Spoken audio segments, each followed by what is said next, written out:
नमस्कार, मी ऋतुजा गुरव. आपण पाहत आहात नव महाराष्ट्र 10. पाहूया त्याच्या काही ठळक घडामोडी. मल्हार क्रांती सेवा बहुउद्देशीय सेवा संस्थेकडून ॲम्ब्युलन्स लोकार्पण सोहळा संपन्न. मल्हार क्रांती बहुउद्देशीय सेवा संस्थेच्या वतीने रविवारी दिनांक 28 रोजी यश मंगल कार्यालय संजय नगर येथे ॲम्ब्युलन्स लोकार्पण सोहळा साजरा करण्यात आला. या कार्यक्रमाचे अध्यक्ष मुंबई उद्योजक मानश्री सोमनाथ माने हे होते. सामाजिक कार्यात नेहमीच तत्पर असणारे माश्री तानाजी भनमाने यांनी मल्हार क्रांती बहुउद्देशीय सेवा संस्थेच्या वतीने सांगलीत ना नफा ना तोटा तत्वावर नागरिकांच्या सेवेसाठी नवीन रुग्णवाहिकेचा लोकार्पण सोहळा अतिउत्साहात पार पाडला. अत्यंत अल्प दरात हे रुग्णवाहिका काम करणार असल्याचे तानाजी भनमाने यांनी सांगितले. या सोहळ्याला राजकीय, सामाजिक आणि विविध क्षेत्रातील मान्यवरांनी मोठ्या संख्येने उपस्थिती लावली होती. या कार्यक्रमास प्रमुख म्हणून सांगली मिरज कुपवाड महापालिकेचे उपमहापौर गजानन मगदूम, मुंबई विभागाचे क्रीडा व युवक सेवा संचालनालयाचे उपसंपादक सुहास भनमाने, आरोग्य अधिकारी डॉक्टर रवींद्र ताटे, नगरसेविका माया गडदे, पद्मिनी पाटील, अश्विनी कोळेकर आणि माजी नगरसेविका शुभांगी साळुंखे याही उपस्थित होत्या. याशिवाय पंचायत समितीचे उपसभापती तसेच तासगाव पंचायत समितीच्या सदस्या सौ ललिता शेजूळ, न्यू लाईफ आयसीयूचे संचालक डॉक्टर विक्रम कोळेकर, मासाळ बोरवेलचे उद्योजक तुकाराम मासाळ तसेच पोलीस उपनिरीक्षक कुमार पाटील तसेच मल्हार क्रांती बहुउद्देशीय सेवा संस्थेचे पदाधिकारी सुखदेव काळे आणि इतर मान्यवर व नागरिक उपस्थित होते. संस्थेच्या उपक्रमाबद्दल सर्वच मान्यवरांनी तानाजी भनमाने आणि त्यांच्या सर्व पदाधिकाऱ्यांचे भरभरून कौतुक केले. तानाजी भनमाने यांना नेहमीच समाजसेवेची ओढ राहिली आहे. यापूर्वीही त्यांनी संस्थेच्या माध्यमातून शैक्षणिक व शालेय उपयोगी साहित्याचे वाटप करण्यासह अनेक गरजू लोकांना मदतीचा हात म्हणून दिला आहे. या सामाजिक जाणीवेतून आरोग्य क्षेत्रात पाऊल टाकत समाजासाठी ही रुग्णवाहिका उपलब्ध करून दिली. ही रुग्णवाहिका ना नफा ना तोटा या तत्वावर काम करेल आणि सर्वसामान्य रुग्णांना अत्यंत अल्प दरात तातडीने सेवा मिळावी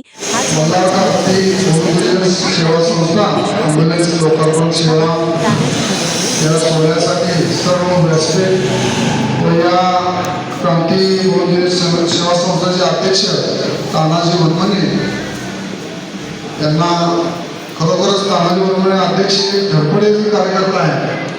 कित्येक वर्ष माझ्याकडे येतं हे करायचं आहे ते करायचं आहे, पण माझ्याकडनं त्यांना काय द्यायचं झालं नाही आजपर्यंत. खरोखरच तुम्हाला सांगायचं की तुमची धडपड आज बघून मला असं वाटतं की माझी कुठं चूक झाली आहे काय तर, की इथून पुढे ती चूक दुरुस्त करूया आपण.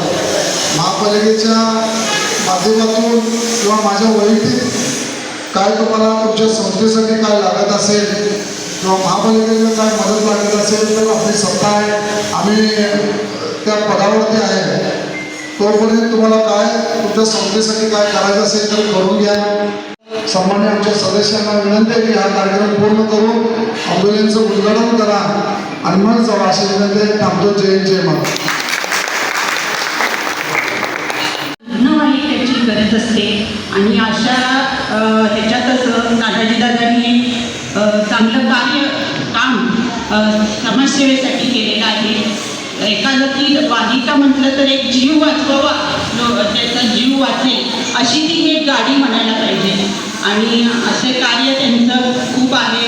खरंच त्यांना मी खरंच त्याची तुम्ही हाक मारा, आमची साथ तुम्हाला कायम आहे आणि तुमच्या प्रत्येक वाटचालीला शुभेच्छा देते आणि आमची कायम साथ तुम्हाला राहते. आम्हाला कार्यक्रमासाठी उपस्थित असलेल्या सांगली मिरज कुपवाड महानगरपालिकेतील सर्व नगरसेवक आणि माझे बंधू तानाजी भाऊ यांच्यावरती प्रेम करणारे आपण सर्वजण, आज खरं बघितलं गेलं तर मगाशी सरांनी सांगितलं किंवा मॅडमने सांगितलं, देणाऱ्याने देतच जावे, घेणाऱ्याने घेतच राहावे, घेता घेता एकदा घेणाऱ्याचे हातच घ्यावेत.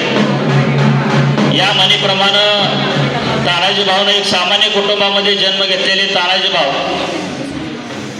स्वतःच्या पायावरती काय तर करावं असं मनामध्ये ऊर्जा बाळगून या सांगलीसारख्या शहरामध्ये स्वतःचं एक वास्तव्य निर्माण केलं आणि वास्तव्य निर्माण केल्यानंतर या तुमच्यासारख्या समोर बसलेल्यांच्या आशीर्वादानं आज तानाजी भाऊंचं या ठिकाणी मल्हार क्रांतीच्या रूपानं जो वटवृक्ष या ठिकाणी फुलतोय, खऱ्या अर्थानं प्रथमतः मी तानाजी भाऊ आणि तानाजी भाऊंना मदत करणाऱ्या सर्व कार्यकर्त्यांचं मी टाळ्याच्या गजरामध्ये त्यांचं सहर्ष असं स्वागत करतो.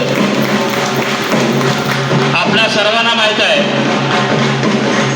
की एखादी गोष्ट करायची म्हटलं नगरसेविका आहेत या सर्वच मान्यवरांचा व माझी नगरसेविका आता ज्यांचं आगमन होते आमच्या शुभांगीताई साळुंखे या सर्वच मान्यवरांचं मी मल्हार क्रांती सेवा संस्थेच्या वतीनं सहर्ष स्वागत करतो. मित्रांनो, मल्हार क्रांती सेवा संस्थेचं मूळ काय आहे? कारण संस्थापन खूप असतं. संस्था गेल्या जवळजवळ 2011 आम्ही ज्यावेळेला या सामाजिक क्षेत्रात श्रीकांत वाघमोडे माझे मित्र आहेत ज्यावेळेला आम्ही पुण्याला गेलो एका समाज सेवा संस्थेचे पद घेऊन आम्ही सामाजिक कार्य सुरुवात केली. कोणा नाही मिळणार आता मी सामोर काहीतरी देण्याची भावना ठेवतो. आता काही घेऊन जाणार नाही अशा सामाजिक क्षेत्रात काम करायचं पूर्ण होत आहे. तर अशा पद्धतीची भावना माणसाला कळाली पाहिजे, समजली पाहिजे. म्हणून ही संस्था सामाजिक क्षेत्रात कार्य करते. त्या ॲम्ब्युलन्सचा नंबर घ्या. प्रत्येकाला कुठेही बातमी नाही पहिली पाहुणे कुणाचाही तुम्हाला कॉल आला तर जाताना नंबर घेऊन जावा. ना नफा ना तोटा ह्या बेसवरती आम्ही ही ॲम्ब्युलन्स सेवा चालू करतोय. त्याच्या पुढे आम्ही आमचे नवनवीन उपक्रम आहेत आणि विशेष बाब म्हणजे आतापर्यंत 9 वर्षामध्ये